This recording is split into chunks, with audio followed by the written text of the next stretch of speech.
What up, YouTube? Let's here. Thanks again for visiting the channel. As always, I appreciate it. Today we're going to be doing a quick review on the Cold Steel AD15. So let's do it up. Let's get this guy open, do some size comparisons real quick. Now, I want to say before we start this is the production version from Cold Steel.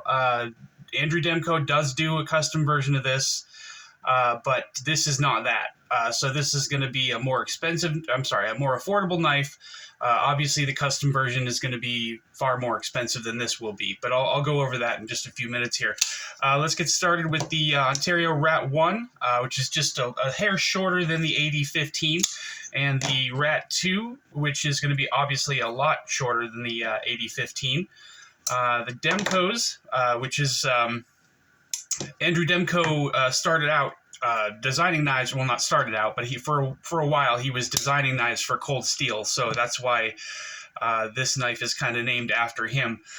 The AD20S is going to be slightly shorter than the AD15, and the AD20.5 is obviously going to be quite a bit shorter than the AD15.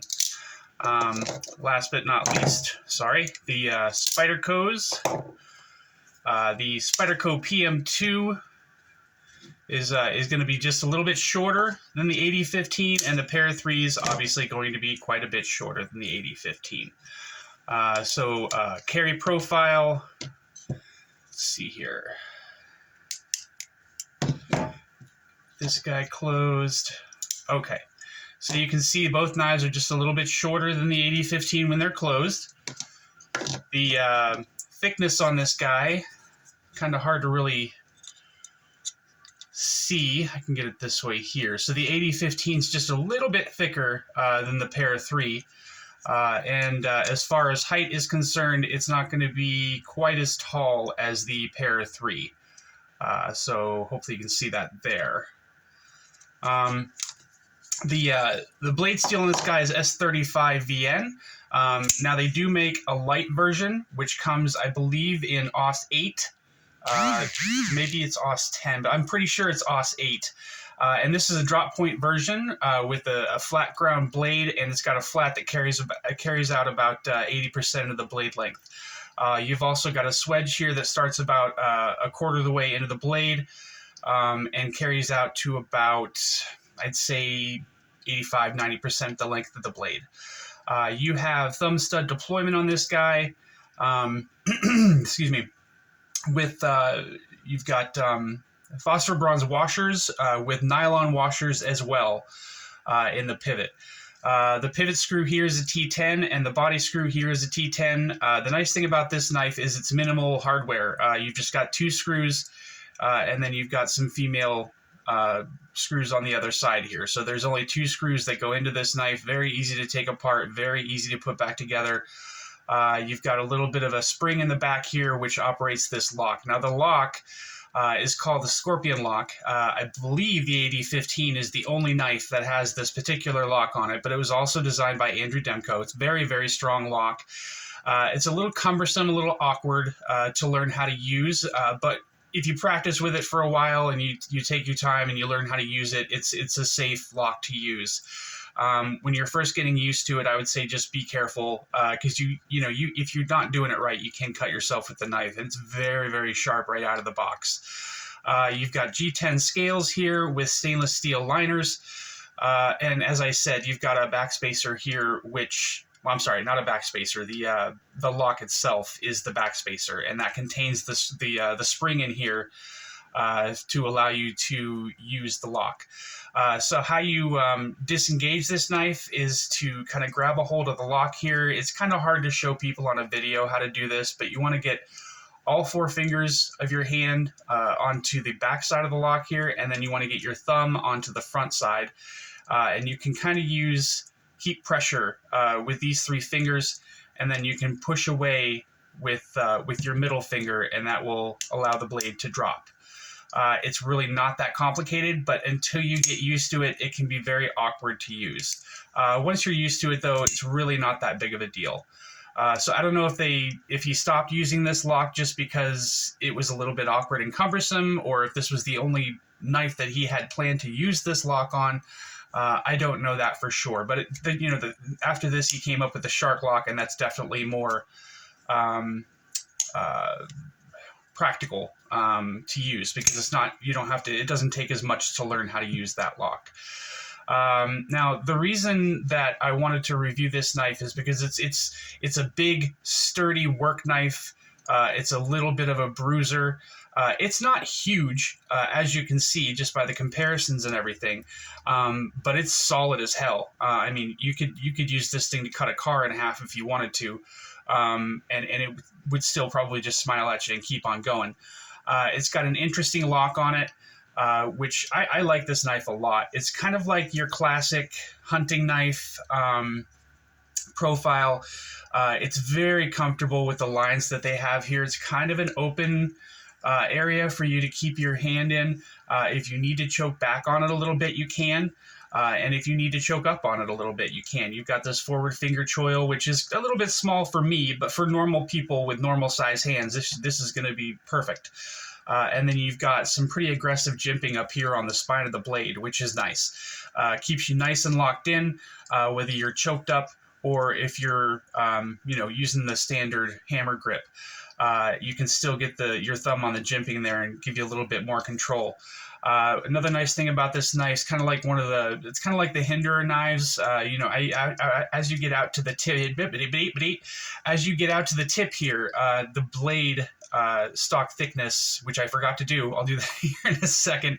The blade gets thicker as it gets out to the tip, so you've got quite a bit of robustness out here at the tip of the blade. I'm not saying you can pry with it or anything like that. That's a bad idea, but if you need some extra weight at the tip, then you've got it here. So that's another nice thing about this knife.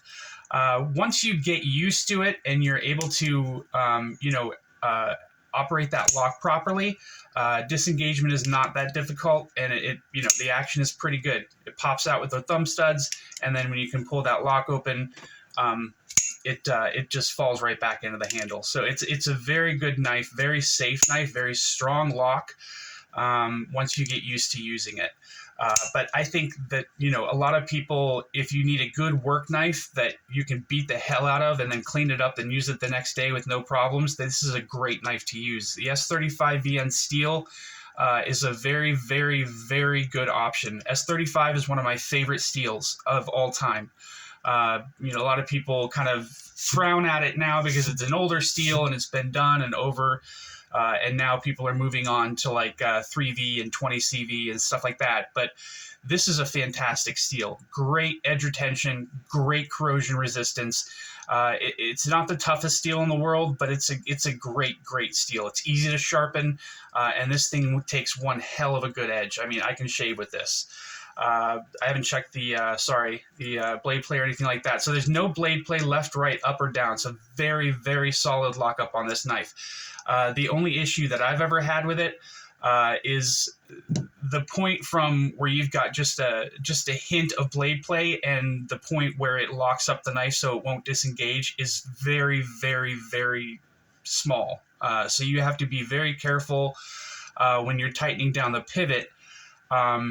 But as long as you use some Loctite in the pivot and you get it to where it needs to be and let it sit there for a day or two, you're golden. And then, obviously use blue Loctite so that you can take it apart again if you need to. But this is an amazing knife all the way around. I think if you have a job where you have to, like, construction or something like that, shove it into a bag of cement and just cut it open. That's nothing to a knife like this. And it's really, really nice to have. I don't have the pocket clip on mine, but it does have a stamped stainless steel pocket clip. I can't remember what the hardware was for the pocket clip. I can't remember if those were T8s or T10s. But this being a bigger, harder use, heavy duty knife, all these screws you got a nice big pivot there. The body screw is a nice big screw. And you can see these female parts back here pretty sturdy as well. The Scorpion lock here, I believe, is aluminum. I don't think this is titanium, but I think on the custom version, I think that's titanium. This comes in a couple of different colors. It comes in black and satin, and it comes in black and black. and it comes in obviously green and satin and green and black. When you're looking for this guy, you're going to find it in a bunch of different price ranges because you've got the AD15, you've got the AD15 Lite. And for one reason or another, there's a difference between the price on the green one and the black one.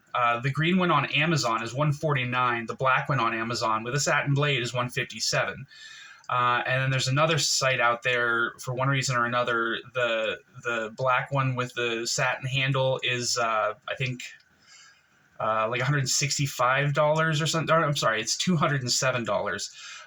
But the black version with the black blade is like $160. So I'm not sure how that works. But I'm going to put a link down in the description to get this guy. This is available all over the place right now. You can get this just about anywhere.